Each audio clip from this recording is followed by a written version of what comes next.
Hello there everybody, Sam's Trains here and welcome back to the railway. Today I'm taking another look at the Rapido Stirling single to see if I can improve it.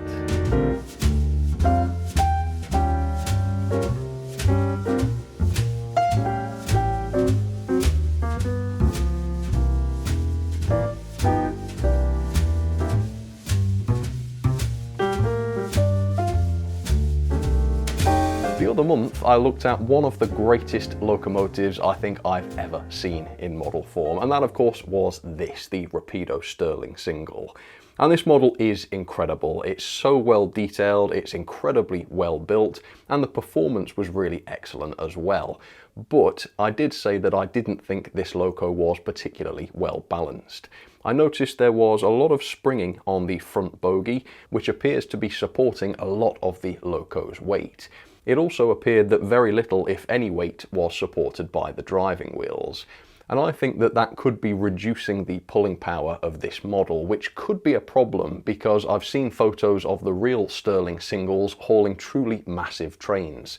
In these photos I've counted at least 9 coaches, made up of a mixture of 6-wheel coaches and bogie coaches, but some sources say the Stirling single was designed to haul up to 26 carriages.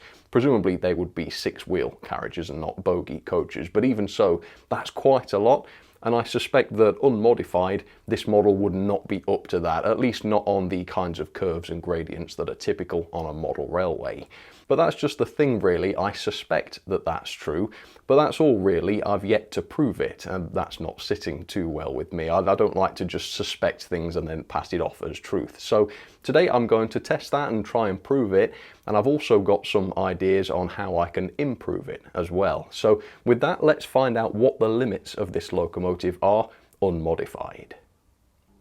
So I've set up what I think is every single 6-wheel coach that I own, and it looks like there's quite a lot here, but there's only 9. So obviously that's a far cry from the 26 that I've been reading about, but I don't think that matters too much because I would say I am 99.9% sure that this would not be able to haul 26 coaches.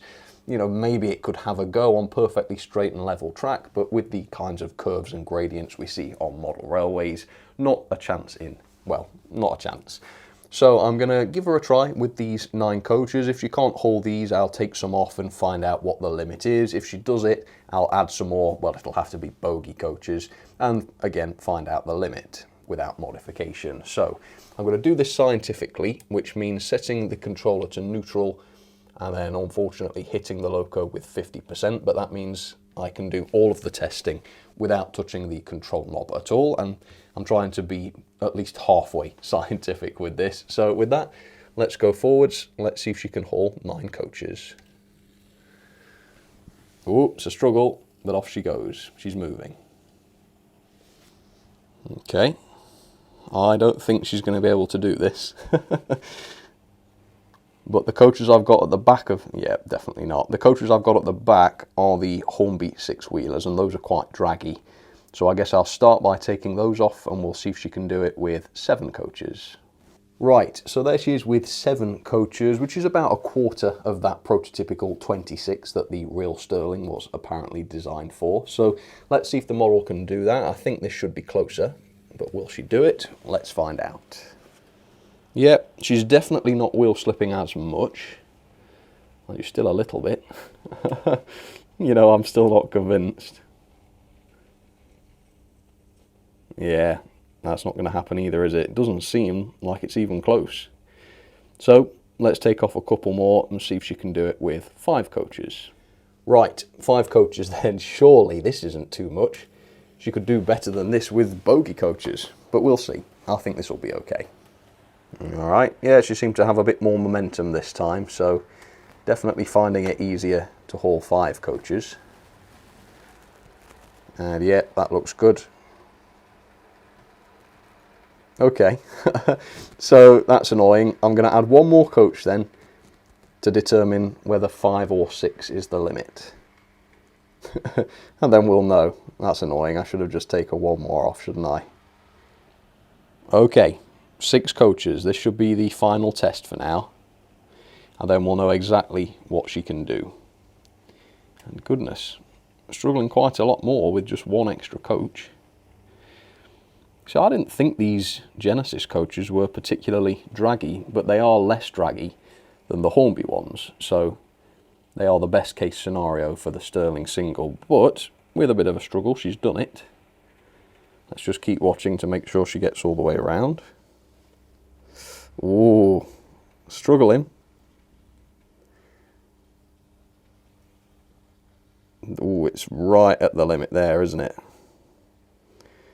So 7's too many, 6 she can just about do. But all I've actually proved here, of course, is that this model cannot haul even anything close to a prototypical load. What I haven't proved yet is that the springing on the front bogie is to blame. So with that, let's open this up and see if I can take a look at that spring. Right, so let's remove the front bogie then and see what the deal is with this.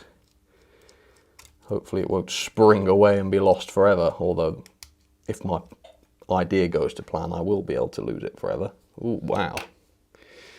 Goodness. That's a monster of a spring, isn't it? Blimey. And yeah, that takes quite a bit of force to compress, actually. So my intuition is that this spring is way overboard. Yeah, I don't think we need quite such a spring as this. But I don't think I'll be able to do away with the spring entirely because the Loco isn't brilliantly balanced weight-wise either. The smoke box is die-cast, the front of the, well, all of the running plate, including the front, is made of metal, so it's going to need some sort of springing on the front bogie so that the Loco doesn't tip forward, but let me see if I can do better than this spring. Right, so this is my Loco parts box. This is full of all the different bits that I use when I'm building a Loco from scratch, and I'm sure I've got some perfect springs. Yeah, so there's some springs, and they already might be ideal actually. So let's compare those. So it's obviously a much shorter spring, and it's also much easier to compress. So I think that may be a winner. So I guess I'll install it and see what happens. Right, let's see. So the spring is slightly larger in diameter than the old one, but it still fits into the little locating hole that the old spring had. So as long as there's nothing I haven't foreseen here, this should be a perfect straight swap. Let's screw this in. All right, and yep, the front bogey's still sprung, it's still springing, and it still moves okay, but there's less force on there now, which is exactly what I want. So let's put this on a piece of straight track and see if the behavior is any different now. So this is how things were before. As you can see, the spring on the front bogie was pushing the driving wheels up off the track slightly. And here's as it stands now. So if I do the same thing, hang on, let me do it with the right hand. You can see I'm still able to push it down, but crucially that front driving wheel is not moving. That is staying on the track even when I release my finger. And also what you can see is that the rear driver now is coming off the track when I push it down, but when my fat finger goes away, the springing or the weight of the Loco does allow that rear driver to go back onto the track. So to me, I think that looks pretty good. It may be that it's now less stable on the track, you know, are those back drivers going to come off? But I don't know if they will, you know, even when it's fully forward, the flanges on those rear wheels are large enough so that they can't swing over the rail and become derailed. So that looks good, but I'm going to test this first, I think, without any coaches, just to make sure that this is still stable on track. Okay, so here's another lap at 50. Hopefully these curves won't derail it. No. Okay, good. So the Loco still works okay. That begs the question though, is it now more powerful? Now bear in mind, I've not added any more weight to this at all. All I've done is put a slightly weaker spring under the front bogie. I suspect that's going to make a huge difference, but let's see. Right, so I've added just one more coach now, so she's up to 7 coaches, which we know is just above the limit of what this Loco could have done right out of the box. And if she can do this now, then we know we're onto something. So 50%, let's go. Can she haul 7 coaches now? More of a confident start there, I would have said. Here we go. I think it's looking a bit more promising. She's slowed down, but she doesn't seem to be wheel slipping, so now the power of the mechanism is all being translated into pulling power, and the weight isn't being wasted on that free rolling front bogie. Look at that. There is something to it. Right, let's add a couple more coaches and go back up to the original 9. Right, I've got that pair of draggy Hornby 6-wheelers on again, and she is slowing down, but she's not wheel slipping. And I will show you the whole train as it goes by, just to prove there's no funny business. Yeah, she is slowing down, but she's doing it. Interesting. There we go. Extra 2 coaches. Maybe that's why there was a strong spring, because now that I'm able to load this up more, I'm seeing the thing slow down more. But she did it, and I suppose if I was to turn the mechanism up to give it more power, it would be able to do this. And on it goes. Slowly. It's able to do it, so what's that? It could do 6 coaches. I can now add 3 to that to make it up to 9. So that's a 50% improvement. That's non-trivial. And she's still able to do it, which means we're not at the limits. But I've got no more 6-wheelers, so let's add a bogie coach or 2. Okay, I think we now may be starting to reach the limits of the mechanism, but I've added 2 Hornby bogie coaches on. Ex-Eleni Artiques, so they're much larger than the 6-wheelers, so I suppose we could count each of those coaches as the equivalent of 2 6-wheelers, which means if she can do this, we are up to effectively 13 6-wheel coaches, which is half the prototypical number of coaches the Stirling single could supposedly haul. And for a model railway with very tight curves and this nasty gradient, that's not bad. And unmodified, she could not have done this. Oh, she has stops though. Ooh. So I think we're at the limits again. Oh, no we're not. She started to move. I didn't touch her. Well, that was odd. But I think it's safe to say we can't add any more than that. Yeah, I think it's certainly at its limit, but that does mean that I've been able to double the pulling power effectively. We've gone from 6 coaches to 13, approximately. So, that's crazy. Well, it works. Now, I'm wondering if I was to turn her up a bit, whether I could squeeze a few more coaches out of her.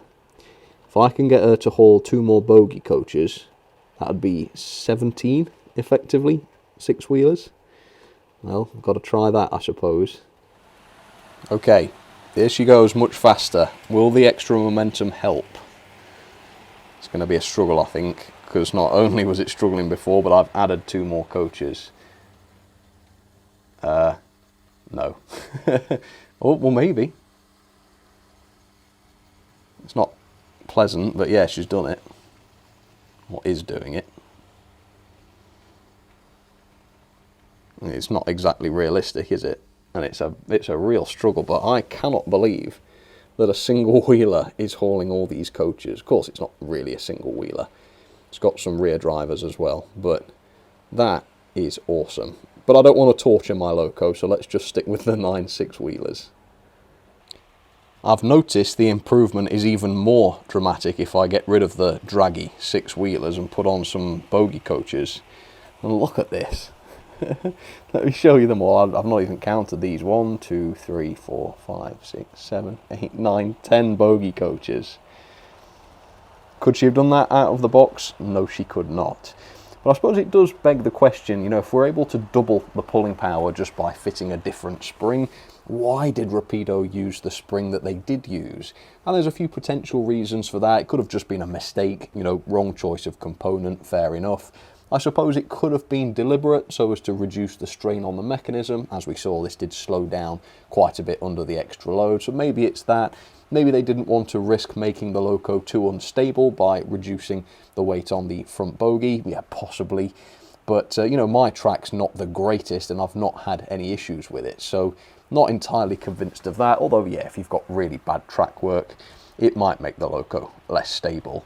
But anyway, I think I will be keeping this new spring because this improvement is just mega. The difference is night and day. So if you want to try this as well, if your Stirling single is at its limit and you don't think it should be, you want to be able to haul more with it, then I will include a link to, well, I'll go back over my purchases and find out where those springs came from, and then hopefully you'll be able to do the same thing. But even if you don't find the exact springs I used, something similar should do the job. A little bit of trial and error isn't going to hurt this. But anyway, thank you so much for watching. Fun to do a bit of an experiment, and to have an even better loco out of it at the end is certainly very, very rewarding. So great stuff. Thank you so much for watching. Comment down below if you've got any thoughts on this, and I'll see you very, very soon for another video. All right, cheers folks, you take care.